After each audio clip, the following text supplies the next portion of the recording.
First, I'll be going over how to do an NG tube insertion. So I just want to go over the supplies that I have first. So I have a blue pad here that I'll be placing on my client's chest. I have a syringe that I'll be using to aspirate the gastric contents to ensure that I am in the correct place. Here I have a glass of water with a straw for the patient to sip on.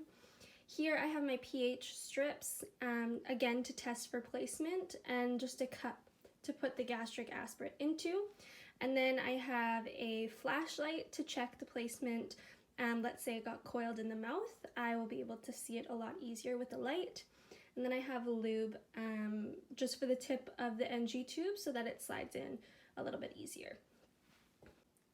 I would also like to note that our kit does not come with an NG tube, so I'll be using one of the larger size Foley catheters in just kind of to replace the NG tube, so at least I have something that I can show that I'm inserting. I just would like to mention that it is not actually an accurate NG tube. So I've already gone ahead and introduced myself to the patient, ensured that it is the correct patient, provided privacy, and done hand hygiene. So now I'm just going to go ahead and get started.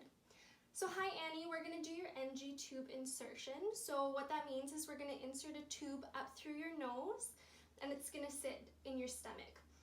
Okay, before we get started, have you had any facial fractures or any facial surgery? She says no. Okay, so again, I just want to, before we get started, I'm going to have you close your right nostril and breathe out through your nose. So she's done that, and I want you to repeat it by just closing your left nostril. She's done that. Now, which side did you feel that you could blow out a little bit easier?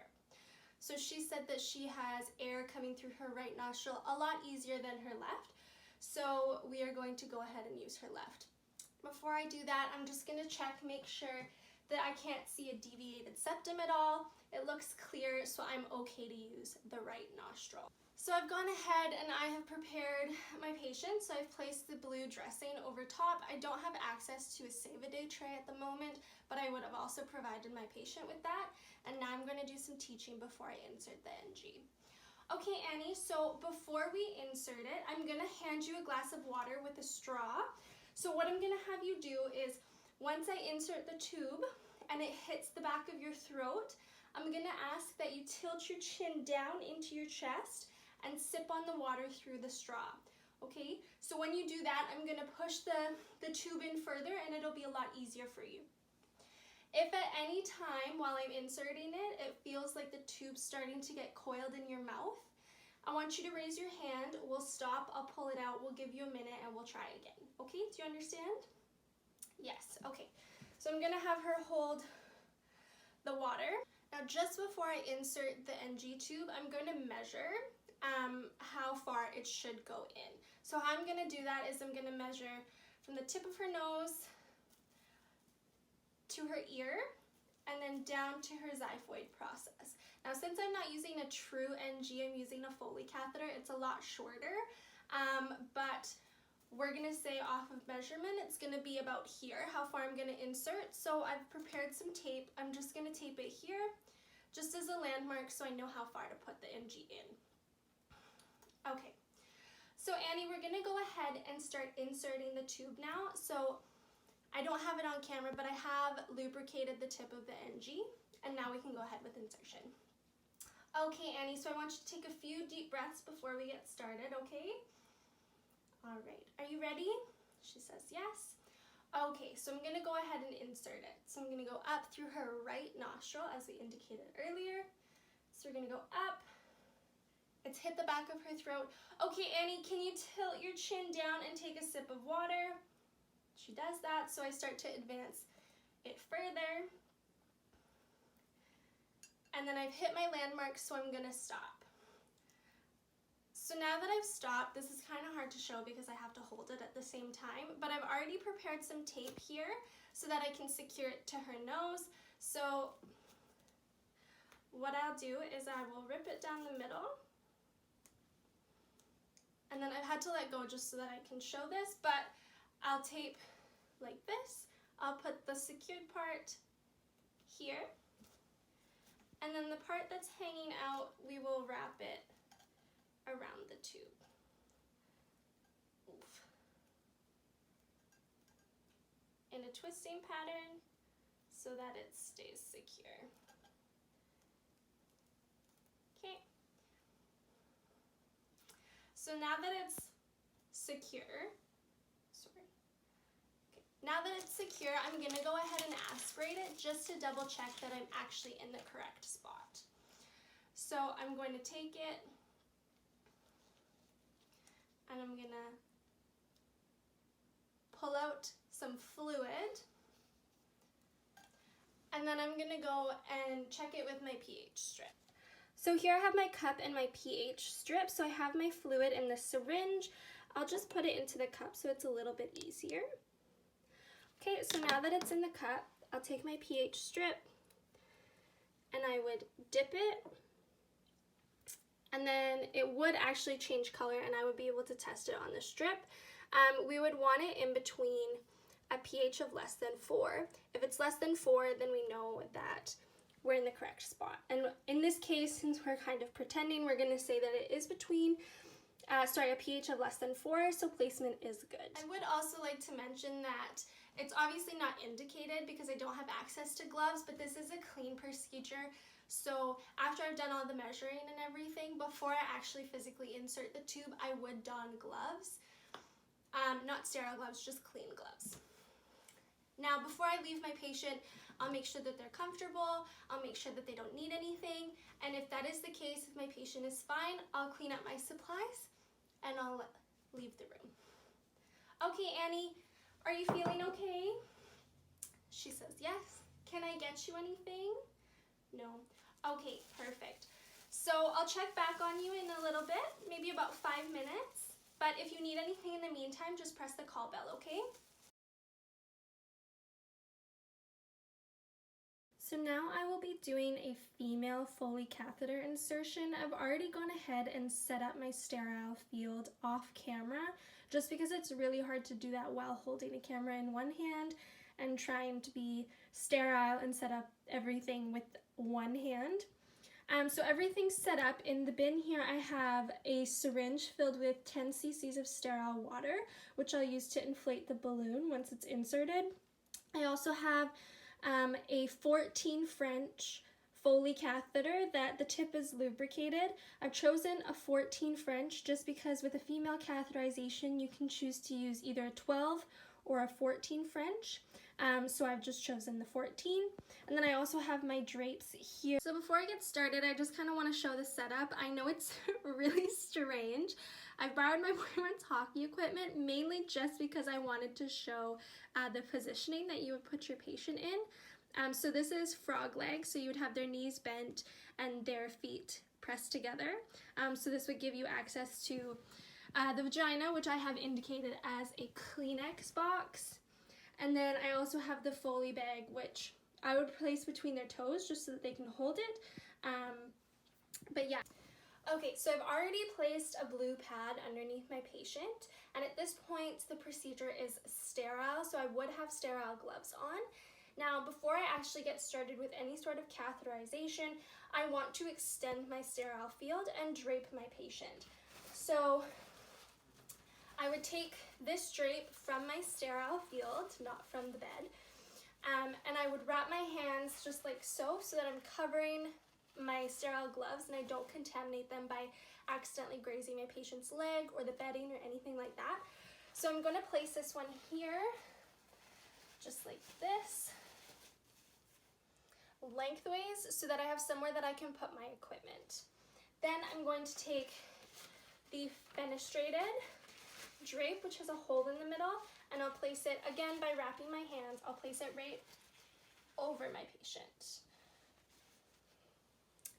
Then I will take my equipment and I can place it here in my sterile field, and I have my Foley catheter tubing in between my patient's toes as well, so that I have easy access to the tube so that I can attach it very quickly and very easily. So I've already, before all of this, performed basic pericare on my patient. However, I need to ensure that it is as clean as possible. I would also like to note that when I have gloves on, I would not be touching my sweater at all. I am aware of that. I apologize. So we're gonna go ahead and clean the patient's perineum. I do not have any sort of swabs or anything like that that was provided in the lab, but I'll pretend. So I'll use my non-dominant hand, and once I touch the patient, this hand is now considered contaminated and I can't use it for any other part of the sterile procedure. So what I'm going to do is I'm going to use these two fingers and I'm going to spread the labia, just like so.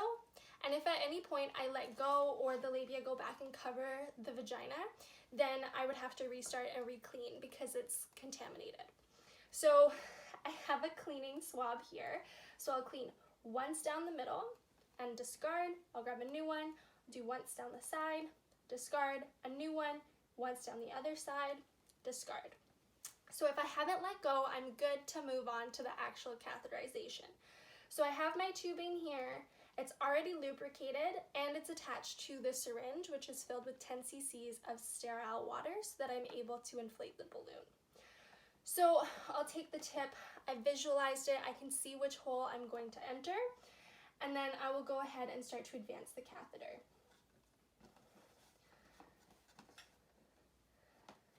So I'll advance. And then urine has started to come out of the tubing, so I'm going to advance it another 2 centimeters so that I can ensure correct placement. So I've gone ahead and inserted it more. I don't feel I can insert it anymore, so now I can go ahead and inflate the balloon. So I'll press down on the syringe and inflate it with 10 cc's.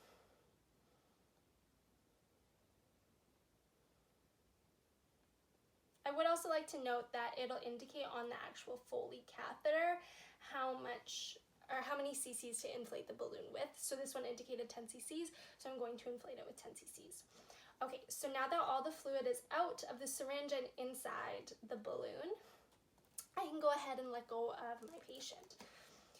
Now, I don't want to use this hand to really touch much because it's contaminated, so with my clean hand, I will take the Foley tubing, remove the cap, careful not to touch the end, and then here I will grab this one. Again, I don't want to touch the end, and I'll attach them to each other. Okay, all the way. And then we should start seeing urine flow through the tubing and into the Foley bag. So at this point, I can clean up my patient. I would rip this away from my patient, and then I would attach the Foley bag to the bed frame, not the bed rail. And that's about all. So now I will be indicating how to do a male catheterization. The original setup would have been exactly the same as a female catheterization.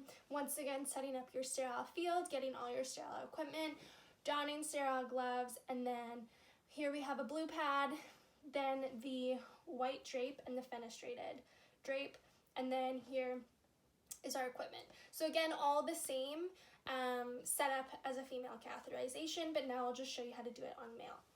So at this point, I have sterile gloves on. This whole setup is sterile. So what we'll do is we'll go ahead and we'll grab the penis, put it at 90 degrees, and we'll have to start to clean it. So again, I'll just pretend for this part. If the patient is circumcised, then you would just go ahead and clean. If they're uncircumcised, you'd need to retract the foreskin and ensure that you're holding it down the whole time. Much like the labia, if it retracts back, then you'd have to re-clean. So take one swab, clean around, discard, clean around, discard, clean around, discard. So about 3 is all you need. So for this one, I've also chosen to use a 14 French Foley catheter. For males, you can use either a 14 to a 16, and for females, you can use a 12 to a 14. So again, I can continue to use a 14. So once again, my non-dominant hand, since I'm touching my patient, is now contaminated, so I can't use it for any part of the actual sterile procedure. So then, now that it's clean, I can actually go ahead with the insertion. So again, making sure that you're holding the penis at a 90-degree angle, we can go ahead and start to insert. So we'll insert,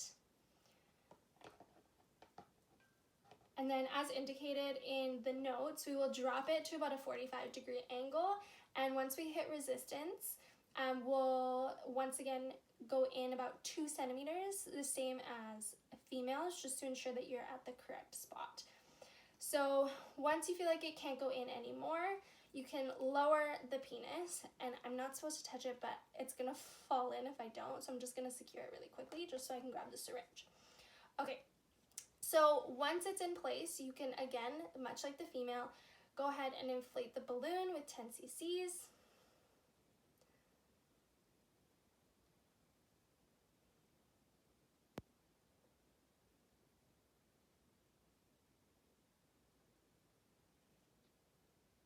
Okay, and then we'll give it a little tug, and it doesn't seem to be coming back, so the placement is good.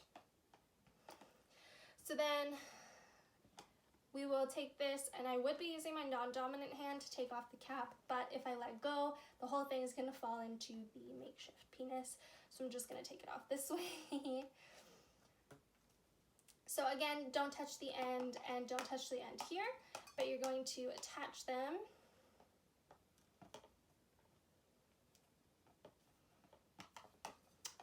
Secure it to the patient's leg, which I did not indicate in the female catheterization video, but you would either with tape or with the actual